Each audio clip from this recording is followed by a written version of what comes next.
Hello everyone and welcome to everything you need to know about the upcoming World Chess Championship match between Liren, who is the champion, and Gukesh, who is the challenger to become the world champion. And I've said a couple of videos ago that you guys should ask me questions and I will address them in this video.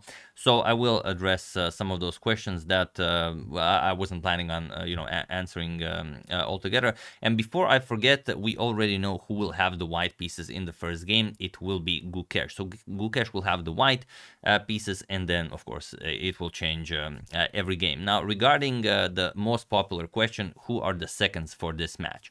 Now for those of you who are maybe tuning into a World Chess Championship match for the first time, players have seconds. Now a second is a person.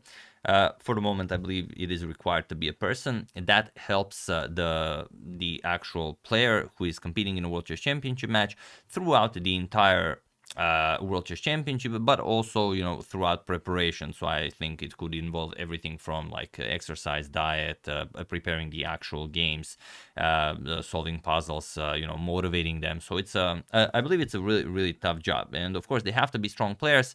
But they also have to have that something special. And okay, Liren is again will be using Richard Rapot, who has proven himself, as the two of them have bested Yanni Pomnishi and his seconds. And Gukesh has also announced 1 second for the moment. It could be more, but we do know it's one Grzegorz Gajewski, Polish grandmaster, who is also very well known, not only as a player. He was a top 100 player himself, but also as he seconded Vishwanathan Anand in his 2014 World Chess Championship match against Magnus Carlsen. Now okay, Anand did lose that match, but okay, it wasn't on Gajewski. It was Magnus was incredibly strong in that match and in all the other matches as well. But yeah, it's interesting, as this is Ding versus Gukesh is the first time in 138 years that we have two Asian players competing for the title of World Chess Champion. 138 years, because it's, well, the first time ever since the start of the official World Chess Championship matches in 1886.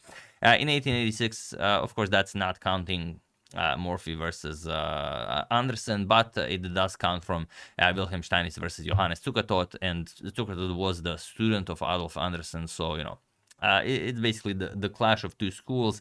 You had Steinitz, who is the first real positional player, against Zukertort, who is the sort of the last remaining player of the old school of the Romantic chess, and then Steinitz triumphed, and everything started there.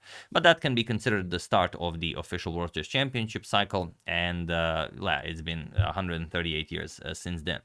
So yeah, thought you might consider that interesting. Liren, what can we say about him? I mean, he's been an incredible player his entire career. He has broken that 2800 threshold. He has an undefeated streak of over 100 games in classical time format, which is absolutely incredible. It has been broken afterwards by you-know-who, but I mean, 100 games undefeated, that is just outstanding. And Gukesh, on the other hand, I mean, he's also almost 2800, and he's the youngest. He's 18 years old only. He's the youngest ever challenger for a World Chess Championship title, and if he wins, he will be the youngest ever world champion. And of course, you know who holds that title for now.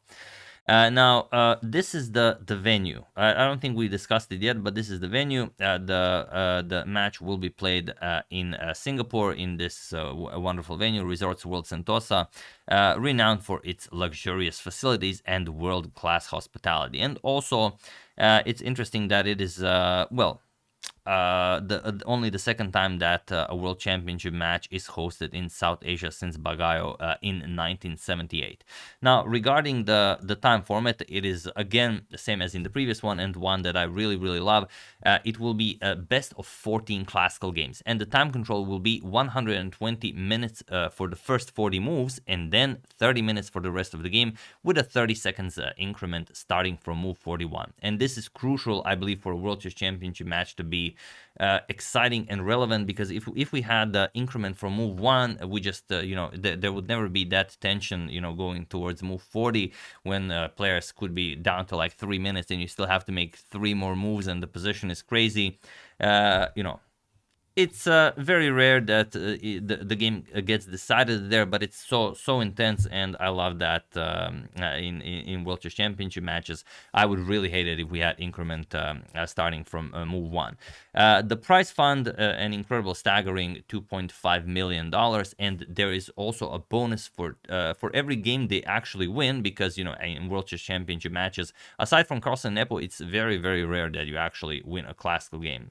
Like in Carlsen Karyakin, there were only, Karyakin first defeated Magnus, then Magnus defeated Karyakin. Okay, that's one win.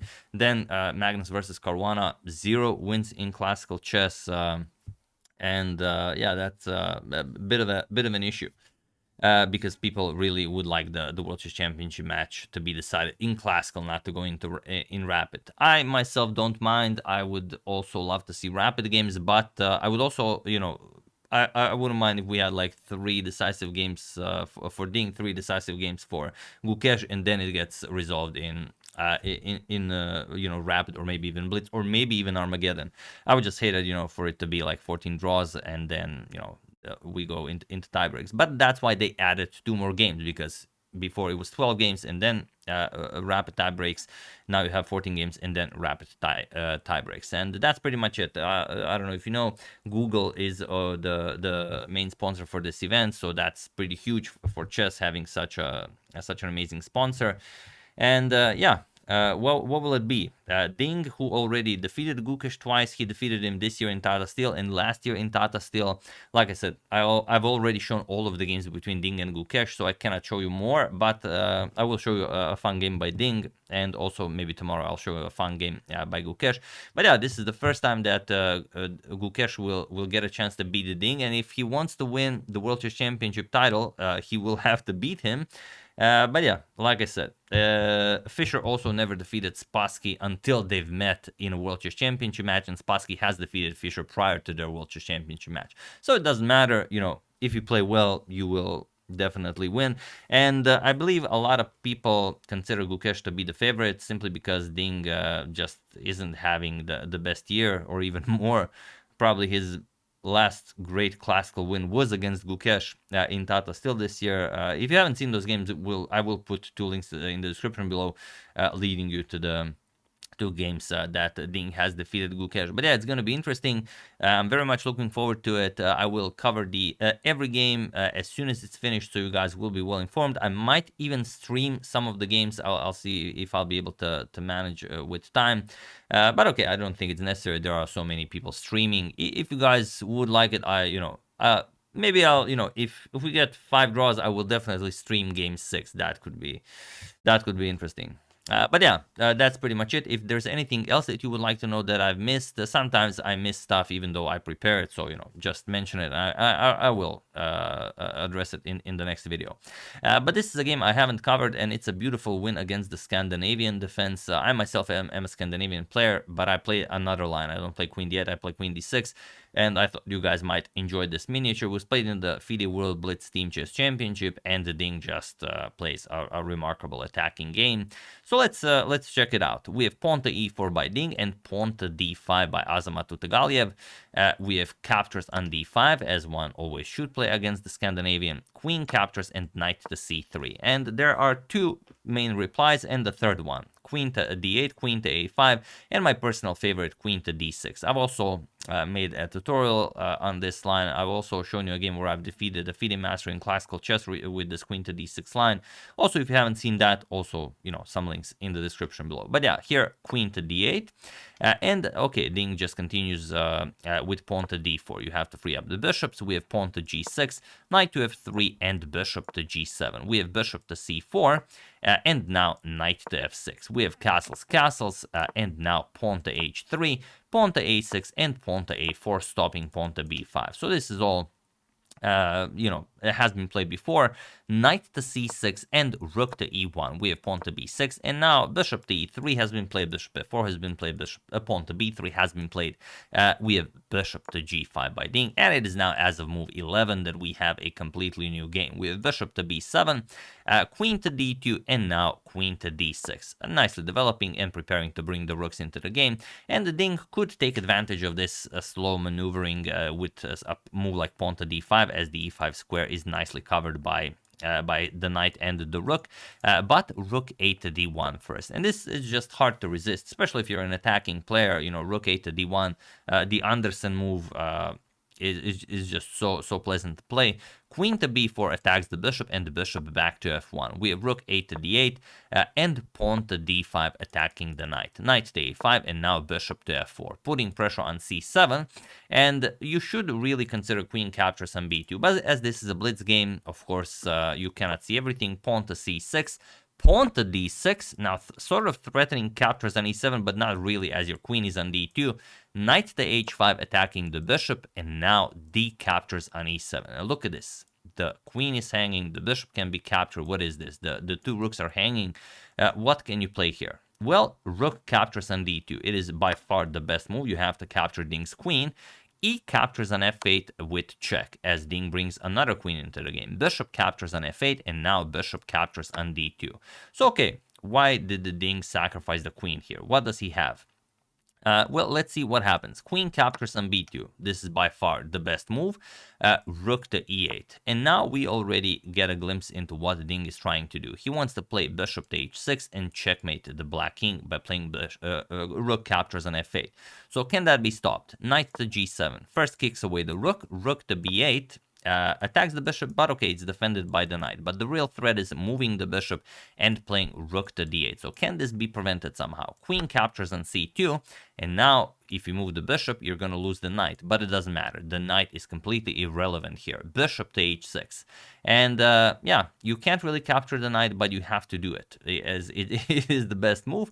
Queen captures on c3, and now rook d to d8, threatening rook captures on f8, checkmate. So queen to c5, hoping to give up the queen to stop checkmate and grab the two rooks, but of course Ding will not do that. Knight to e5. And now you realize what is happening. There is no stopping knight to d7. And of course, if you capture, then it's just going to be a nice checkmate. So here, after knight e5, queen to e7 was played, and here just knight to d7. And he was in this position on move 26 that Azamat Utegaliyev resigned the game, as there is nothing more to be done here. Whatever you try, let's say you go knight e6, you can simply play rook to e8, chase away the queen, and then, you know, you crush him. Or if you want to be, you know, tricky about it, you can even go knight to f6 check, and then if queen captures, just rook captures on f8, knight captures, and rook captures on f8 will be checkmate.